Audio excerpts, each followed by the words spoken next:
Assalamualaikum warahmatullahi wabarakatuh. Saya ingin men-sharingkan kepada teman-teman apa yang telah saya pelajari satu semester ini, salah satunya di mata kuliah pengantar manajemen dengan materi manajemen dan manajer. Sebelumnya teman-teman udah pada tahu belum nih perbedaan manajemen dan manajer? Baik, langsung saja kita simak video penjelasan yang akan saya sharingkan kepada teman-teman. Baik, yang pertama saya akan menjelaskan dengan materi manajemen dan manajer.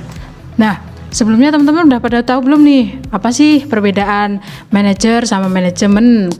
Oke, baik, yang pertama kita ke pengertiannya dulu ya teman-teman. Untuk pengertian manajemen sendiri adalah usaha untuk mencapai suatu tujuan tertentu, mulai dari kegiatan orang lain yang meliputi perencanaan, pengorganisasian, penggerakan, pengawasan, dan pengendalian. Nah, jadi intinya adalah di sini manajemen ini adalah ilmunya untuk membangun sebuah perusahaan seperti itu. Nah, lalu yang selanjutnya ini ada fungsi manajemen. Dan fungsi manajemen ini ada 4. Yang pertama adalah planning.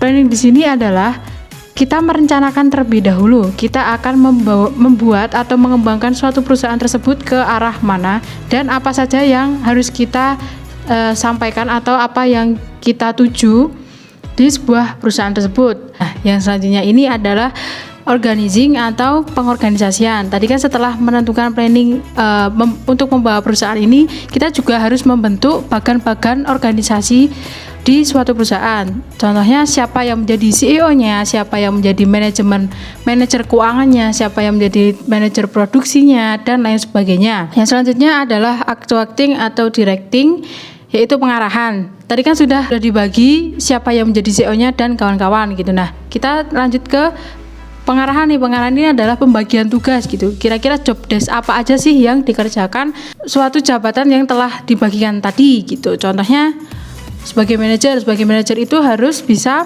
membawahi karyawan-karyawannya tergantung dengan bidang yang telah diambil. Nah, yang selanjutnya ini adalah controlling nih. Controlling ini adalah pengendalian. Dan kita harus mengontrol karyawan-karyawan yang tadi itu bekerjanya itu sesuai dengan job desk atau tidak gitu, dan sesuai dengan visi misi perusahaan atau tidak. Jika tidak, sebagai seorang manajer harus mengingatkan atau meluruskan karyawan tersebut. Nah, yang selanjutnya ini ada unsur manajemen. Unsur manajemen ini ada 7 teman-teman. Yang pertama adalah man atau manusia. Nah, manusia ini sebagai penggerak utama suatu perusahaan, karena tanpa adanya manusia atau sumber daya manusia, perusahaan tersebut tidak akan bergerak. Yang selanjutnya adalah money atau uang.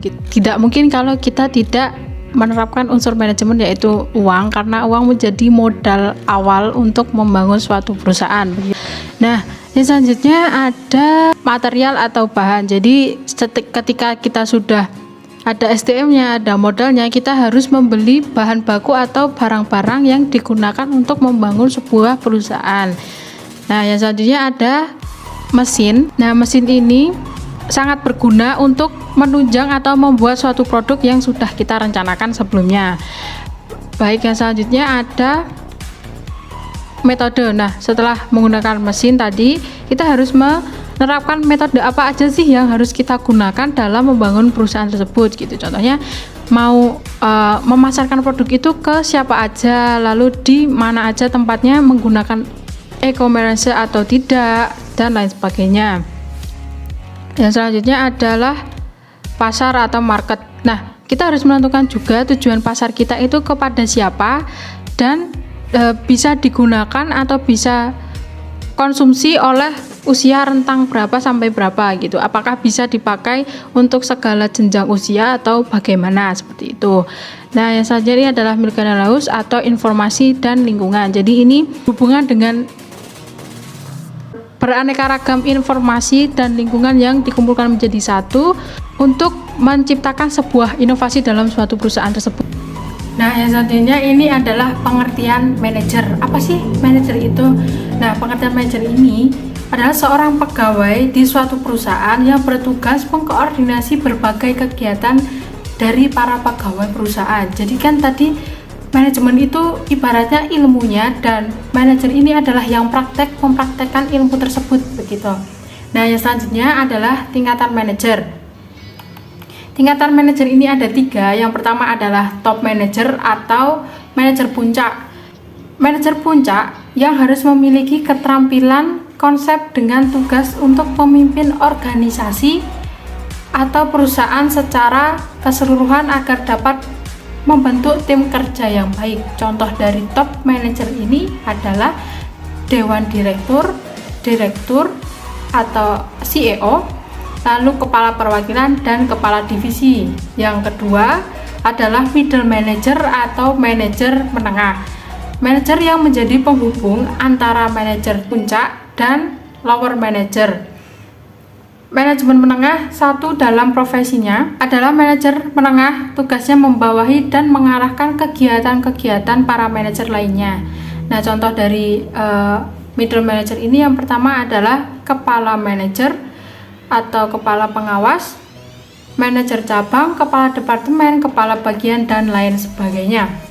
Nah, biasanya ini adalah lower manager, yaitu memiliki keterampilan teknis yang bertanggung jawab memimpin dan mengawasi tenaga operasional. Jadi untuk manajer lower ini contohnya adalah mandor, teman-teman, yang sudah tidak asing lagi kita dengar ya. Jadi seorang mandor itu juga harus memiliki keterampilan, misalkan di dalam tukang ya. Nah, itu kita sebagai seorang mandor itu kita juga setidaknya harus bisa mempunyai keterampilan menukang gitu kan. Nggak mungkin kita udah jadi mandor tapi kita nggak bisa tuh. Kalau misalnya kita nggak bisa, otomatis itu kita perlu belajar lagi sebagai seorang mandor. Nah, lalu yang selanjutnya ini adalah manajer berdasarkan tanggung jawabnya. Ini ada 2. Yang pertama adalah manajer fungsional, itu mempunyai tanggung jawab hanya atas satu kegiatan organisasi hingga produksi, pemasaran, personalia, dan keuangan. Nah, begitu. Nah, yang selanjutnya adalah manajer umum, mengawasi dan bertanggung jawab atas satuan kerja keseluruhan yang ada di perusahaan tersebut. Jadi istilahnya manajer umum ini bisa dikatakan direktur, CEO, dan lain sebagainya seperti itu. Nah, untuk manajer fungsional ini sebagai